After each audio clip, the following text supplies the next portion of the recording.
driver's car needs to be quick, capable, and most importantly, it has to get you excited about being in the driver's seat. And the very best can do that, whether they're chucking it around on a racetrack or just popping out for the weekly shop.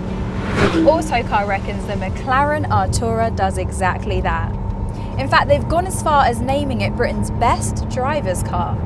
So I've come to speak to Autocar's editor, Mark Tisshaw, to find out what exactly puts it ahead of the chasing pack.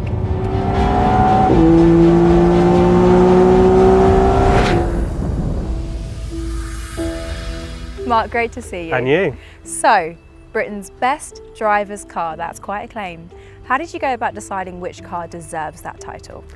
It's the single most democratic thing we do each year, and between us, it's also the most fun thing we do every year as well.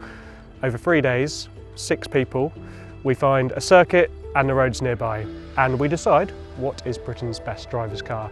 This year we went up to Cadwell Park in Lincolnshire, which is a really quite tight, almost intimidating track, which really can show up faults in cars as well, but then it contrasts to really smooth, fast, flowing roads nearby, so it's a really well-rounded test.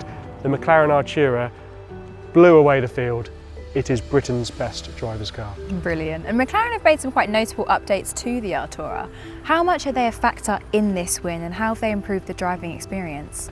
So the headline is the power upgrade, which goes to 690 brake horsepower, but it's so much more than just new power at the same time. It's got a new active exhaust system, faster, crisper shifts for the 8-speed automatic gearbox as well, new engine mounts, and then perhaps most significantly, to transform the dynamics, it's got a new adaptive damping system, which improves both stability and the handling of the car as well.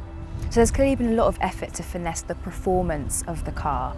How did that manifest on track during your testing?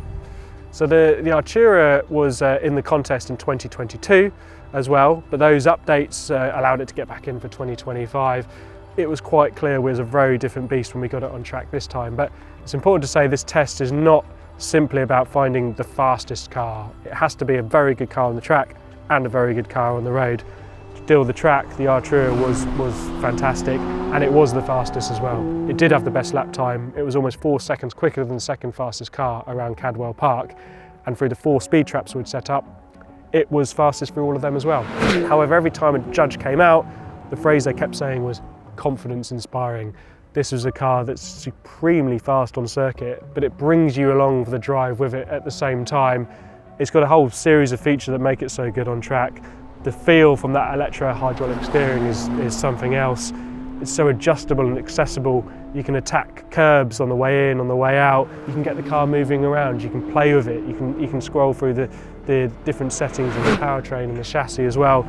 And it's got fantastic brakes, good stopping power from the carbon ceramics as well.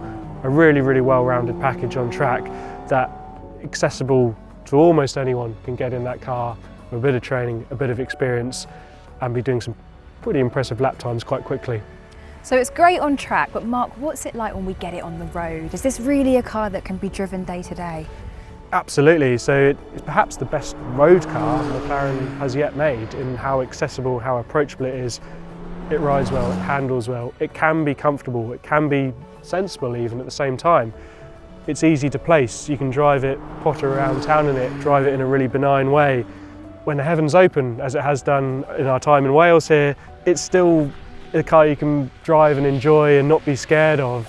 But when you find your favourite road, when you find that B road, it is pure driving pleasure. It is so much fun to drive, involves you in the experience, and we just can't think of a car that can change character so quickly, yet remains so intuitive, so accessible. Its sort of breadth of performance is quite remarkable. And interestingly, McLaren has given the Artura a plug-in hybrid powertrain. How does that fit with the personality of the car?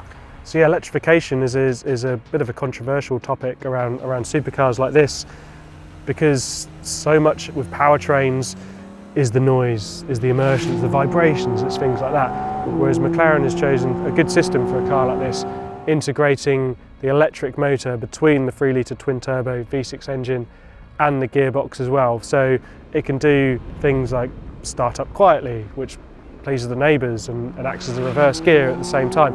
But also it then fills in the torque. It enhances the performance, it removes the turbo lag as well. and it allows some pretty impressive performance figures. So there's not just that 690 brake horsepower headline figure, but there's also the top speed of 205 miles per hour and a 0 to 62 time of 3 seconds flat, and it still sounds great too. And finally, Mark, how would you sum up the McLaren Artura in 10 seconds? 10 seconds, I'll be quick. On the clock already. So confidence inspiring, intuitive, accessible, and if I've got time, Britain's best driver's car. Time's up. Mark, thank you very much. Thank you so much.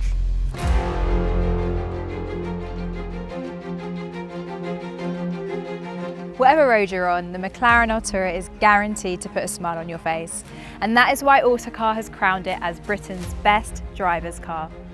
Maybe I'll have one more go.